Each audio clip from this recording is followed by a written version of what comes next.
This morning I'm paying a visit to a church that's local to where I live, and I'm not sure that I ever knew that it existed. It's called Tidmington Church, and although I've come in through an old and somewhat unkept entrance, this church has the most wonderful isolated feel to it, although you can possibly hear that it's by the main road. And the first thing that I notice about this lovely old rural Warwickshire church is the look of the building.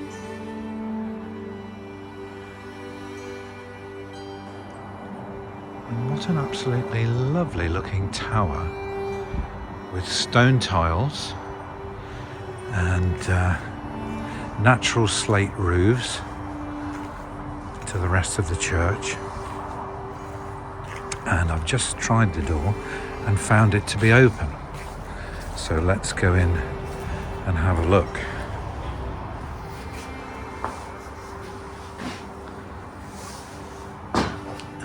First thing I notice when we enter this lovely old porch is this somewhat old looking woodworm ridden cross, and also this lovely roof ceiling, as you might call it, with sarking boards all in oak. What a lovely entrance to this church. And this stone arch over the main door. Yes, a lovely entrance to the church. So let's go in and have a look.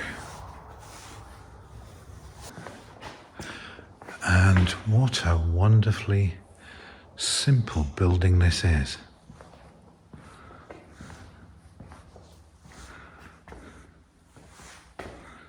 The lighting's not very good in here, but I think we can get a sense of this space. And what an unusual ceiling or roof configuration with these arched trusses all closely together, making a very interesting configuration. Many of these simple pews on either side, quarry stone floor,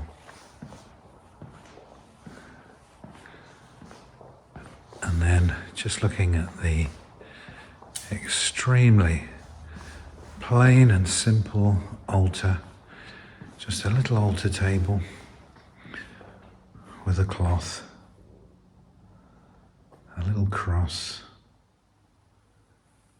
and this beautifully simple stained glass window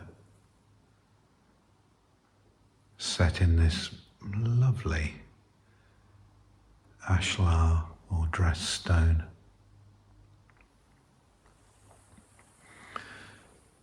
Two little wooden chairs with decorative backs either side, and what looks to be a little marble inset shelf with an oak cross.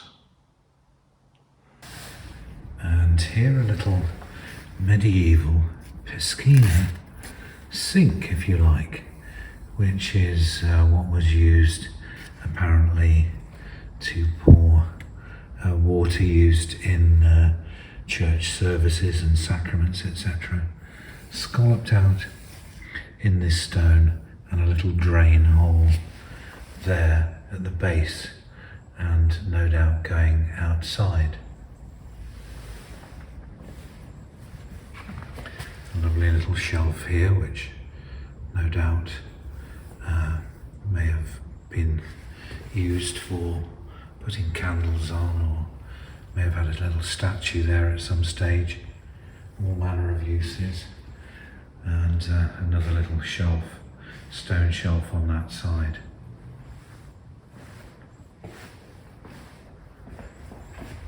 And just looking through the window, you can actually see the Manor House.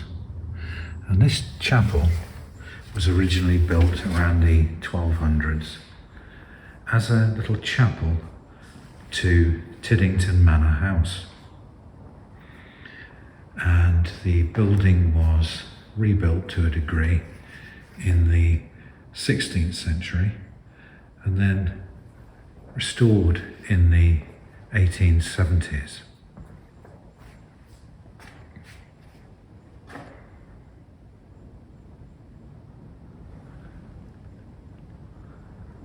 Lovely wooden ceiling, which looks Victorian to me, and probably part of the refit in the 1870s. And these windows again, all part of that restoration in Victorian times.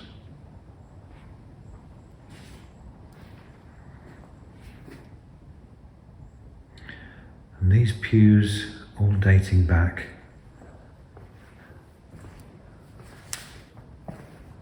to the 15th century, I believe.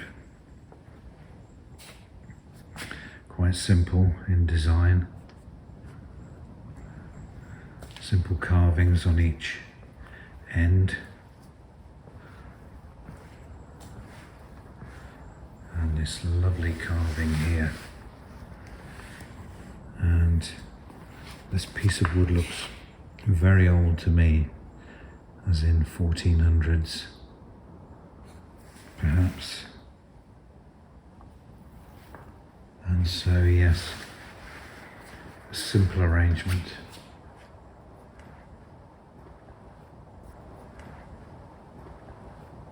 Above this arch, you can see a royal coat of arms, and this is in dedication to Lieutenant Francis Lloyd, and a plaque here in memoriam of Francis B. Lloyd, 2nd Lieutenant, Devonshire Regiment, killed in France, October the 3rd, 1916, aged 21 years. Trust in God and do the right. Two more wall plaques here in memory of the Reverend Thomas Lambert Snow, rector of Barcheston, and son of the Reverend T.L. Snow, died January 1825. This lovely pulpit on a stone plinth, and beautifully carved with an inscription round the top. Give ear, O my people, to my law, incline your ears to the words of my mouth. And just looking now to see what the priest would see of their congregation from this lovely vantage point.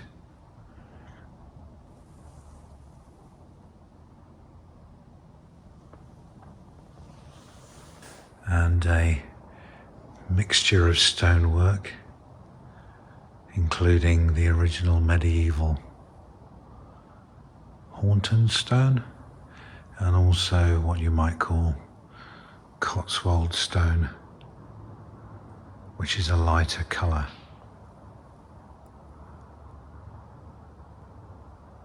Which was all built back in the various restorations and rebuilding of the church.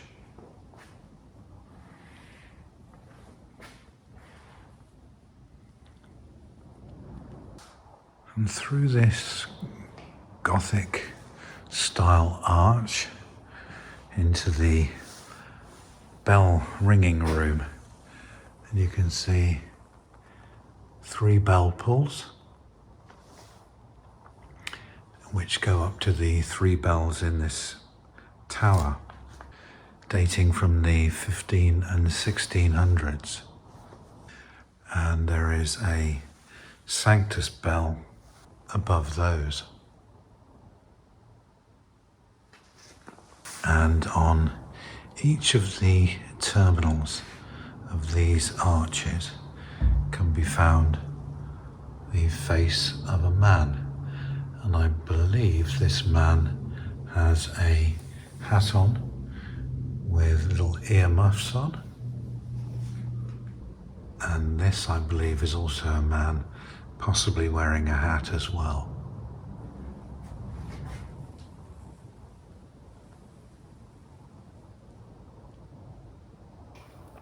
Just looking at these 2 lovely books in the church. First one, Tidmington Church, 1875, seems to be a prayer book.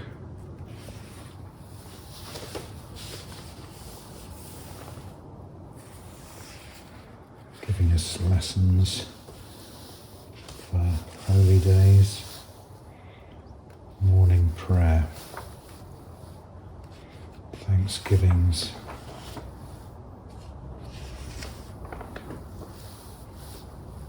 Easter,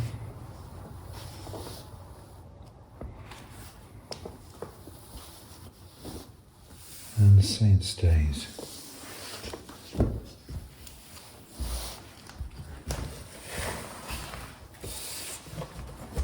And here we have another book, 1875. And this book is the Holy Bible. Here's a calendar, Genesis, and etc. Exodus, Leviticus, and through the Old Testament.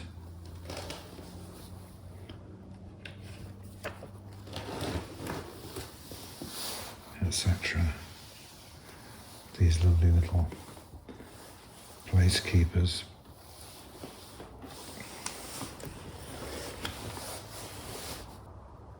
What a very nice artifact.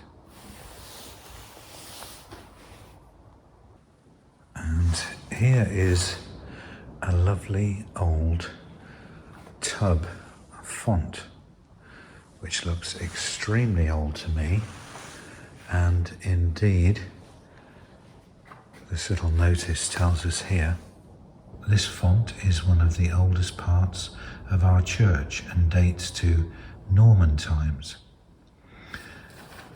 And if we read down a little bit, it says here, take a moment to remember the christenings you have been to. Where are you on your journey of faith?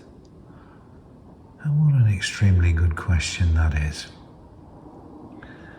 Just taking a little look at this lovely carving. It's very worn, but apparently the carving is of Christ in glory.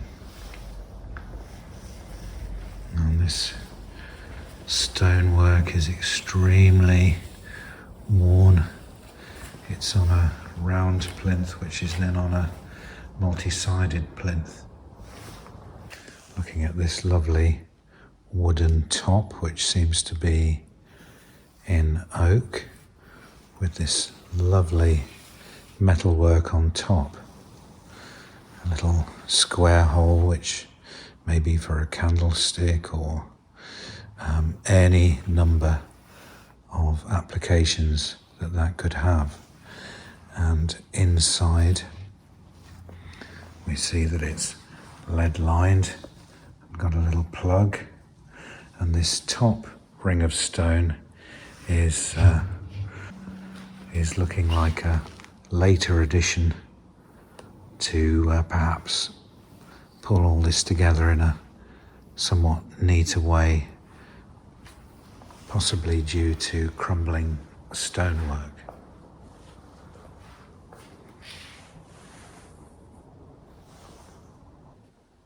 More decorative quarried tiles, and this time spotted with these lovely green squares.